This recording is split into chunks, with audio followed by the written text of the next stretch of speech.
भगवान श्री कृष्ण से भाद्रपद कृष्ण एकादशी का महत्व सुनकर धर्मराज युधिष्ठिर कहने लगे कि हे भगवान, भाद्रपद शुक्ल एकादशी का क्या नाम है?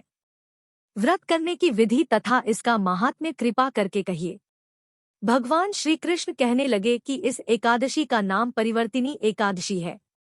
परिवर्तिनी एकादशी को जलझूलनी एकादशी, पद्म एकादशी के नाम से भी जाना जाता है। इस दिन भगवान विष्णु निद्रासन में अपनी करवट बदलते हैं, इसलिए इसका नाम परिवर्तिनी एकादशी है। इस व्रत को करने से भगवान विष्णु प्रसन्न होते हैं। साथ ही भक्तों को जीवन भर विष्णु जी की कृपा मिलती रहती है। यह एकादशी जयंती एकादशी भी कहलाती है। इसका यज्ञ करने से वाजपेय यज्ञ का फल मिलता है। पापियों के पाप नाश करने के लिए इससे बढ़कर कोई उपाय नहीं। जो मनुष्य इस एकादशी के दिन वामन रूप की पूजा करता है, उससे तीनों लोक पूज्य होते हैं। अतः मोक्ष की इच्छा करने वाले मनुष्य इस व्रत को अवश्य करें।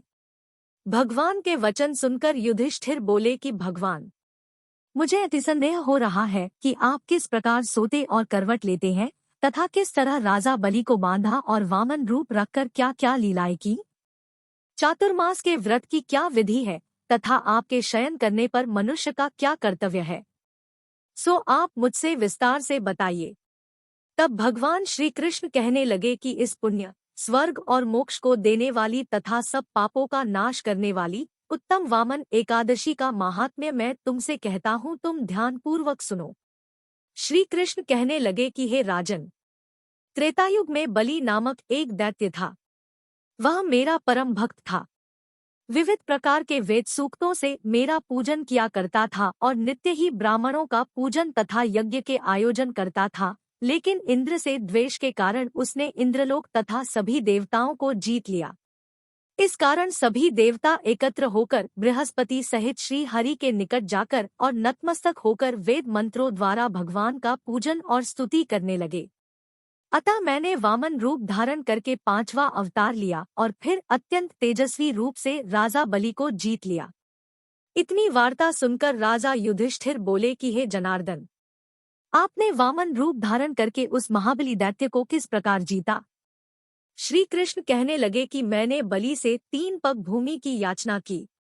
राजा बलि ने इसे तुच्छ याचना समझकर 3 पग भूमि का संकल्प मुझको दे दिया और मैंने अपने त्रिविक्रम रूप को बढ़ाकर भूलोक में पद, भुवरलोक में जंघा, स्वर्गलोक में कमर, महालोक में पेट, जनलोक में हृदय, यमलोक में कंठ की स्थापना कर सत्यलोक में मुख, उसके ऊपर मस्तक स्थापित किया।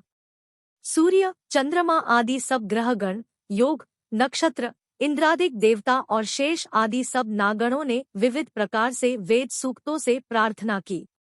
तब मैंने कहा कि हे राजन, एक पद से पृथ्वी, दूसरे से स्वर्गलोक पूर्ण हो गए।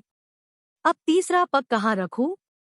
तब बलि ने अपना सिर झुका लिया और मैंने अपना पैर उसके मस्तक पर रख दिया, जिससे मेरा वह भक्त पाताल को चला गया। फिर उसकी विनती और नम्रता को देखकर मैंने कहा कि हे बलि, मैं सदैव तुम्हारे निकट ही रहूंगा। विरोचन पुत्र बलि से कहने पर भाद्रपद शुक्ल एकादशी के दिन बलि के आश्रम पर मेरी मूर्ति स्थापित हुई। इसी प्रकार दूसरी क्षीरसागर में शेषनाग के पष्ठ पर हुई। हे राजन, इस एकादशी को भगवान शयन करते हुए करवट लेते हैं, इसलिए तीनों लोकों के स्वामी भगवान विष्णु का उस दिन पूजन करना चाहिए। जो विधिपूर्वक इस एकादशी का व्रत करते हैं, वे सब पापों से मुक्त होकर स्वर्ग में जाकर चंद्रमा के समान प्रकाशित होते हैं और यश पाते हैं। जो इस पापनाशक कथा को पढ़ते या सुनते हैं, उनको 1000 अश्वमेध यज्ञ का फल प्राप्त होता है।